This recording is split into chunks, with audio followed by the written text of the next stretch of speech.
Después del motín popular de 1930, se creó una alianza multipartidista. Daniel Salamanca surgió al fin como candidato presidencial. Político de hechura clásica, Salamanca no sintonizaba con las nuevas tendencias de los frentes estudiantiles y obreros. Era un latifundista cochabambino, orador parlamentario famoso y por lo demás un liberal sumamente destemplado e inflexible. La depresión aliviaría de muchas formas al gobierno de Salamanca.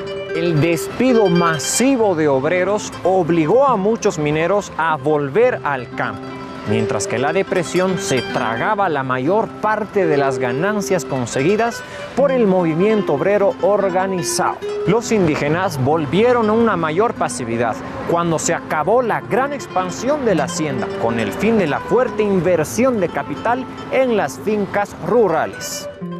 Pero no desaparecería la juventud universitaria. Por el contrario, esto dio lugar a una nueva conciencia a la que Salamanca no podría responder de otro modo que no fuera con la represión. Sin embargo, estos grupos no eran todavía más que un pequeño sector de la sociedad elitista y nunca se habrían convertido en la amenaza que fueron si Bolivia no hubiera sufrido el mayor desastre militar de su historia bajo la presidencia de Salamanca. Hablando del mito, yo a estas alturas del tiempo de los años, a 80 años del conflicto, puedo afirmar que el objetivo de Bolivia y el objetivo de Paraguay en la guerra del Chaco no fue el petróleo. Ese objetivo fue ya en la segunda, al final de la guerra. En una guerra los objetivos cambian, mutan. El objetivo fundamental de Bolivia en la guerra del Chaco fue salir al río Paraguay, llegar al río Paraguay para salir al Atlántico.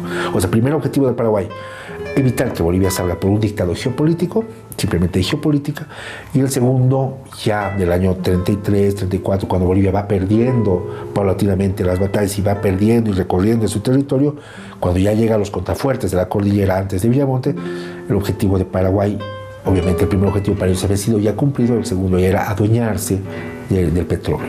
Seguramente oliendo a petróleo tratan de llegar hasta el año 35. Esto cambia en la batalla de Villamontes, que si bien Bolivia pierde una serie de batallas, sí gana la última batalla. A veces un teórico diría que es más importante, ganar todas las batallas o ganar la última batalla. Bolivia gana la última batalla. Para mí Villamontes es como una especie de un Stalingrado, positivamente para Bolivia, hace un contrafuerte y hace un reducto inexpugnable que Paraguay se estrella y no puede. Ahí en ese momento salvamos el petróleo y hay que decir que de esta consecuencia Paraguay no se queda ni con un barril de petróleo. La guerra del Chaco acabaría destruyendo el sistema tradicional impuesto desde 1880 hasta 1932. También se adjudicó a los movimientos estudiantil, obrero y radical. Además, a pesar de su atrincheramiento en los servicios normales de gobierno, Salamanca proponía el programa más ambicioso y costoso de penetración militar al Chaco que nunca se hubiera propuesto un presidente boliviano. Inmensas zonas chaqueñas permanecían todavía inexploradas y desocupadas, tanto por bolivianos como por paraguayos. Esta nueva actitud más agresiva que Salamanca proponía a las fuerzas bolivianas significaba un cambio en la política nacional, de una posición básicamente defensiva a otra fundamentalmente ofensiva. Financió sistemáticamente el ejército a costa de cualquier otro sector del gobierno. Lo impulsó a un programa de exploración y poblamiento en las zonas del Chaco. Las intenciones de Bolivia fueron tan claramente agresivas que en los primeros meses de aquel año los radicales comenzaron a abogar por el fin de los conflictos bélicos. Pero en esta cuestión los estudiantes y los radicales se apartaron completamente de los partidos políticos tradicionales. En mayo y junio, la coincidencia de dos divisiones del ejército dio lugar a un típico incidente de poca importancia por causa de un abrevadero en el Chaco. El procedimiento consagrado era entrar en negociaciones oficiales, pero esta vez Salamanca decidió prescindir de los antecedentes y lanzarse a la guerra. A fines de julio había comenzado el conflicto bélico total. Pero en la opinión popular se aceptó casi inmediatamente que la Guerra del Chaco fue el resultado del conflicto fundamental por los yacimientos petrolíferos. Entonces, si bien la Guerra del Chaco tiene sus aspectos negativos, hemos perdido territorio, sí, ha generado un proceso inmediato de golpes de Estado, sí, otra vez, pero ha despertado la conciencia boliviana, ¿no? Y es el germen de lo que ahora es Bolivia. Con eso y la revolución del 52 hemos transformado el país, ¿no? El gobierno actual es producto de eso.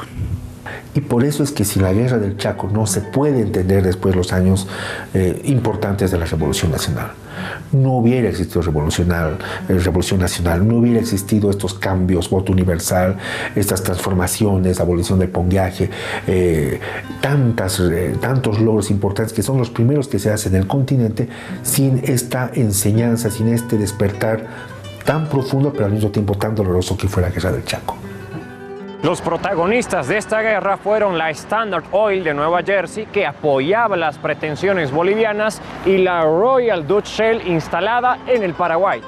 Pero las consecuencias de aquel conflicto fueron más importantes que sus mismas causas. La Guerra del Chaco destruyó el sistema político que había funcionado en Bolivia desde 1880. El final de la guerra trajo aparejado el derrumbe tanto del gobierno civil como de los partidos políticos tradicionales. La Guerra del Chaco arrasó los sistemas tradicionales de creencias e impulsó a repensar radicalmente el carácter de la sociedad boliviana.